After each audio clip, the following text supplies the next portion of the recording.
You stop chasing, stop begging for attention, stop demeaning yourself, and suddenly, she feels the emptiness of your absence. Because deep down, many women have gotten used to the role of being pursued, admired, and placed on a pedestal. They have become accustomed to having you available 24 hours a day, responding in seconds, canceling your plans, pushing your friends aside, and sacrificing your own life just to be present when she decides she wants your company. And you did all of this thinking you were winning her over, thinking you were demonstrating value, when in reality you were just training her to disrespect you. Because the more you chased, the less she valued. The more you begged, the less desire she felt. And when you finally wake up, when you withdraw that constant validation, when you simply move on without drama, without explanations, without those pathetic, "What did I do wrong?" messages, something inside her goes into total collapse. The ego won't accept that you are no longer at her feet. The mind can't process that you had the courage to walk away. And it is then, precisely then, that the desperate reactions we will expose in this video begin. You need to understand one thing once and for all. Your value is not in how much you persist, it is not in how many flowers you send, how many good morning texts you send, or how many veiled insults you silently swallow. Your value is in how much you respect yourself, in how much you refuse to accept emotional crumbs from someone who should be investing as much as you are.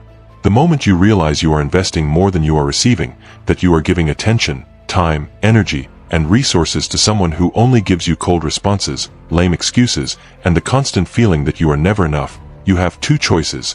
Continue in this vicious cycle of humiliation, accepting to be the second option, the plan B, the guy she reaches out to when she's bored, or you can reclaim your power once and for all. And when you choose the second option, when you genuinely lose interest, when you stop reacting to her provocations, stop asking if everything is okay, stop trying to fix things, and simply get on with your life with purpose, focused on yourself, your goals, and your evolution, she will feel firsthand what it's like to be ignored. And in today's video, you will learn the 7 reactions a woman has when she realizes she has lost your interest. From now on, you will hear everything the media hides from you, the hidden truth that many fear to speak openly. Therefore, subscribe to the channel immediately, hit the notification bell, leave your like, and comment on which city you are watching us from, so the algorithm pushes this video to more men who are blind to the reality we show here. It's no use waking up alone. We need to create a network of conscious and informed men. Now, let's get to what really matters. First reaction. She enters an ego crisis because she's no longer a priority. When a woman realizes that she is no longer a priority in your life, the first impact is directly on her ego.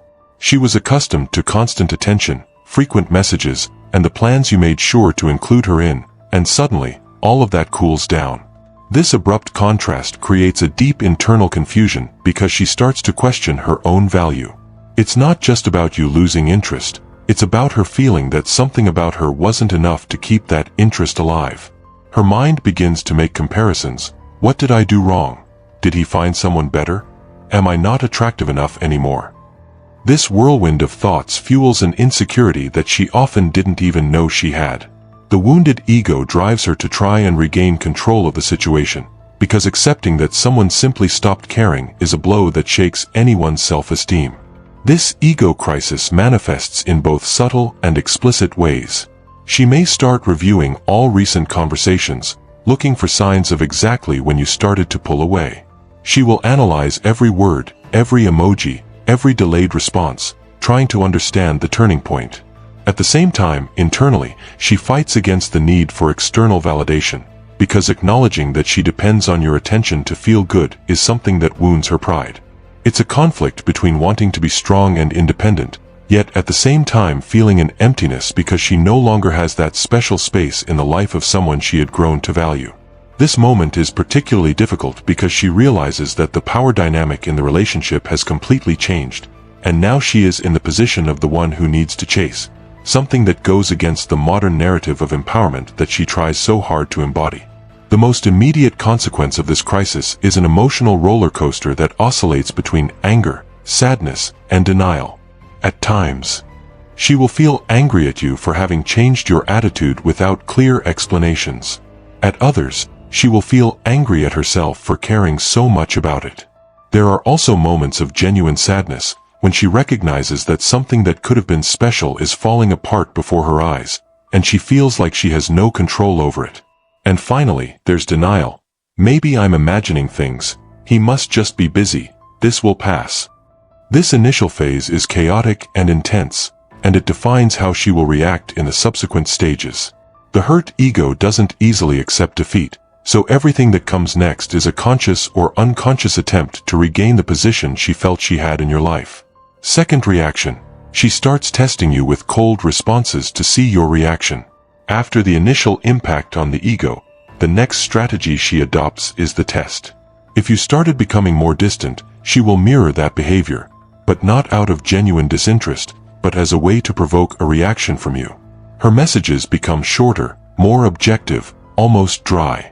Where she previously responded with enthusiasm, adding details, emojis, and bringing up new topics, you now receive 1 or 2-word responses. Okay, got it, cool.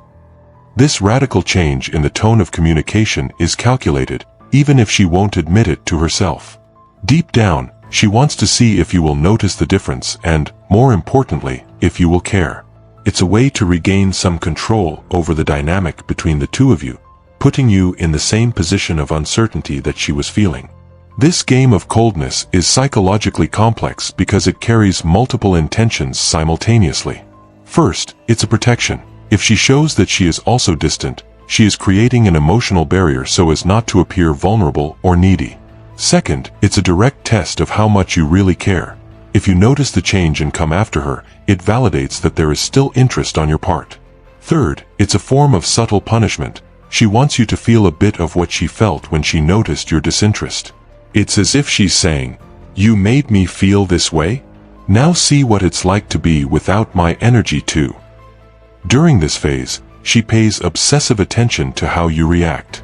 If you don't notice or don't care about her coldness, it confirms her worst fears and feeds the ego crisis even more. But if you react, question, or try to warm up the conversation, she wins a small psychological victory. The interesting thing is that this test with cold responses often reveals more about her feelings than she would like. If she had genuinely lost interest, she would simply stop responding or maintain genuine indifference. But strategic coldness is different. It is charged with contained emotion.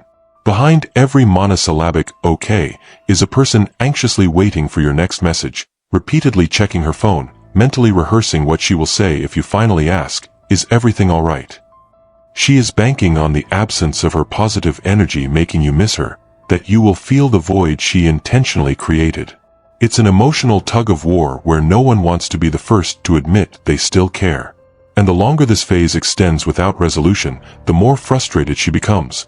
Because ultimately, testing someone only works if the person realizes they are being tested and decides to do something about it.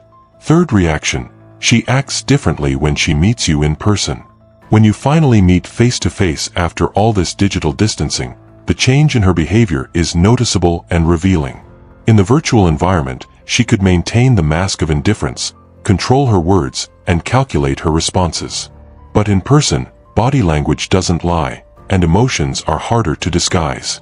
You might notice that she is more tense, more aware of every movement, as if she is constantly policing herself not to show too much interest or too much coldness.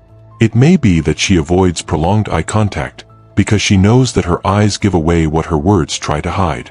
Or perhaps she does the opposite. She stares at you defiantly, as if to show that she is unaffected, but the intensity of this attitude ends up betraying exactly the opposite. She might laugh louder near other people, talk animatedly with everyone but you, in an obvious attempt to demonstrate that she is perfectly fine without your attention. This contrast between online and in-person behavior happens because physical presence intensifies everything. The cold, calculated messages are replaced by instinctive, emotional reactions that she doesn't have the same control over. If she had truly moved on or never genuinely cared, the encounter would be neutral and natural. But when feelings are involved, even if they are anger, frustration, or wounded pride, the body reacts. You may notice that she is more dressed up than usual. Clearly put effort into her appearance, not necessarily for you, but because she wants you to see what you are losing. There is a different energy in the air. Perhaps she becomes more defensive if you try to strike up a conversation. Perhaps she is excessively friendly but in an artificial way, or perhaps she oscillates between moments of approach and abrupt withdrawal, unable to decide which posture to adopt. The in-person encounter acts as an emotional thermometer that no text can replace. There, in the same room, breathing the same air, it becomes impossible for her to maintain the same composure she held behind a screen. If her interest was genuine, if her ego was truly affected by your distancing, all of that leaks out in the way she behaves when she is near you. It could be through small gestures, repeatedly fixing her hair, crossing her arms in a defensive posture, quickly looking away when your eyes meet, or even in the tone of her voice which sounds too forced to be natural. This different behavior in the personal encounter is the confirmation that everything that happened digitally had real emotional weight. And for you, who are observing, these non-verbal clues tell a much more honest story than any cold message she sent in the previous days. Fourth reaction: she gets closer to another guy just to provoke you. When the previous tactics don't have the desired effect, she may resort to a more direct and visible strategy, getting closer to another guy with the clear objective of provoking a reaction from you. Not necessarily because she is interested in this other person, but because she wants to test if you still care enough to feel jealousy or discomfort. It's an old psychological move, but still extremely effective. She starts posting more photos with this other guy, tags him in stories, laughs loudly at his jokes when she knows you are nearby, and responds to his messages enthusiastically and publicly. Each of these actions is carefully calibrated to reach you, to make you question whether she has already moved on, whether you missed the window of opportunity, and whether this other guy is getting the attention you stopped giving. This strategic closeness with another man serves multiple emotional purposes for her. First, it's a way to regain power in the dynamic between you two. Now it's not just you who is distant, she also has options and is being desired by someone else. Second, it works as a band-aid for her wounded ego. If another guy is showing interest, then the problem wasn't her, it was you. This temporarily alleviates the insecurity that your disinterest caused. Third, and perhaps most importantly, it is an unacknowledged hope that seeing you jealous will reignite the interest you had in her. Deep down, she still wants you, but her pride won't allow her to simply admit it and come talk. So, she creates this triangular situation, hoping that the competition or the threat of losing her definitively will make you react and return to pursuing her with the same intensity as the beginning. The problem with this strategy is that it's a two-way risk. If you have truly already lost interest, you will simply not care, which definitively confirms what she feared most. But if you still feel something, you might interpret her closeness with another guy as genuine disinterest and pull away even further, believing she has moved on and is happy with someone else. This tactic rarely brings the result she expects, because it is built upon games and emotional manipulation rather than honest communication. Additionally, she runs the risk that the other guy, who is being used as a tool in this psychological game, develops real feelings for her, further complicating the situation. In the end, this phase reveals how emotionally invested she still is in you, because if she wasn't, she wouldn't waste time and energy creating situations just to provoke a reaction from you. Fifth reaction: she tries to look uninterested too, even when she's not. Parallel to or alternately with provoking jealousy, she adopts another mask, that of total indifference. It's the classic "I don't care either," even when every fiber of her being is screaming the opposite. She will make a point of demonstrating that she is living her best life, that she barely noticed your withdrawal, that she is so busy and happy that you are just one more irrelevant detail on her radar. On social media, the posts multiply. Photos with friends, beautiful landscapes, phrases about living in the moment and enjoying her own company. She laughs louder, goes out more, and fills her schedule with commitments. If someone mentions you, she responds with a theatrical, "Who?" or a disinterested, "Oh, yes," as if you were a distant memory she can barely access. All of this performance is carefully constructed, but the excessive effort to appear uninterested ends up being the proof that the interest is still there, latent. This false indifference is psychologically exhausting because it requires her to be constantly aware of how she is being perceived. She cannot simply be, she needs to act. Every social interaction becomes an opportunity to prove, to you, to others, to herself, that she is perfectly fine. But internally, there is a torturous contradiction between what she feels and what she is trying to project. When she is alone, away from prying eyes, the mask falls and the emotional reality hits her. She still thinks about you, still checks your social media, still hopes for a message, and still creates mental scenarios of reconciliation. But as soon as she returns to the public world, the armor of indifference is put back on. It's a draining cycle of pretending an emotional disconnection that simply doesn't exist, and the longer this extends, the harder it becomes to maintain the facade. The most revealing thing about this phase is that genuine indifference doesn't need to be announced or performed, it simply exists. When someone truly doesn't care, there's no need to prove it to anyone. The person goes on with life naturally, without an overload of posts, without strategic comments about how well they are doing, and without obviously compensatory behaviors.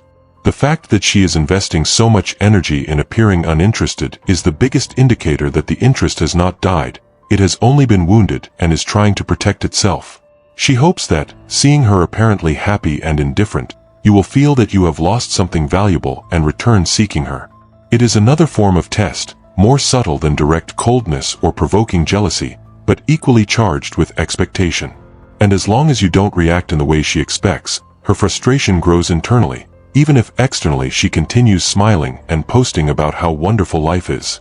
Sixth reaction. She returns weeks later, when her ego lowers, wanting to understand what happened. After all the previous strategies fail to work as expected, and after weeks of distancing and emotional games, her ego eventually lowers enough to allow for a more honest approach. It is at this moment that you receive that unexpected message. Hi, how are you? Can we talk? Something has changed internally for her. Perhaps the exhaustion of maintaining all the masks and performances overcame her. Perhaps the longing and curiosity became greater than her pride. Perhaps she simply recognized that none of the previous strategies brought the answers or the attention she was looking for. This return phase is marked by a vulnerability that didn't exist in the previous moments. She is no longer trying to provoke, test, or impress. She genuinely wants to understand what happened, where things started to change, and if there was anything she could have done differently. This conversation she seeks is important for her emotional process, regardless of whether you two resume something or not. She spent weeks creating theories in her head. Perhaps you met someone else, perhaps she did something specific that pushed you away, perhaps there was never any real interest on your part and she interpreted everything wrong. Without concrete answers, her mind filled in the blanks with the worst possibilities, feeding insecurities and questioning her own value. So, when she finally gathers the courage to come back and ask directly, she is seeking closure, clarity, some explanation that makes sense of all the emotional turmoil she went through. It's no longer about getting you back necessarily. Although that possibility still exists as a secret hope, it's more about being able to process and understand what happened so she can truly move on. The timing of this return is not random. It usually happens when she realizes that life continues without you, but that something pending remains that prevents her from completely turning this page. It may be that she tried to get involved with other people and couldn't because she was still mentally stuck in this unresolved situation. It may be that in moments of solitude or reflection, the unanswered questions came back to haunt her. It may be that she simply matured emotionally during this period of separation and recognized that games and subtle hints lead nowhere. This final phase of return, when it happens genuinely, is perhaps the most mature of all the reactions. She is putting her ego aside, risking rejection again, to have an honest conversation. And whatever the result of that conversation, reconciliation, friendship, or definitive goodbye, she will finally have the answers she needs to emotionally process everything that happened and move forward with more clarity about herself and about relationships. Seventh reaction. She posts empowerment quotes to reaffirm herself. Throughout this entire emotional process, especially in moments of greatest fragility, she resorts to a modern tool of self-affirmation. Empowerment quotes on social media. She doesn't chase, she attracts. I know my worth and don't accept crumbs. He who knows what he lost knows where to find me. Priority or nothing. I chose myself. These posts begin to appear on her feed with revealing frequency. They are not just casual shares. Each phrase carries a directed subtext, a message she wants to reach you, even if she never admits it publicly. It's a way to reaffirm to herself and to the world that she is fine, that she has self-esteem, that she doesn't need anyone who doesn't value her. But the timing and frequency of these posts betray the true intention. She is trying to convince herself as much as she is trying to reach you. These empowerment phrases function as a public armor and a private mantra.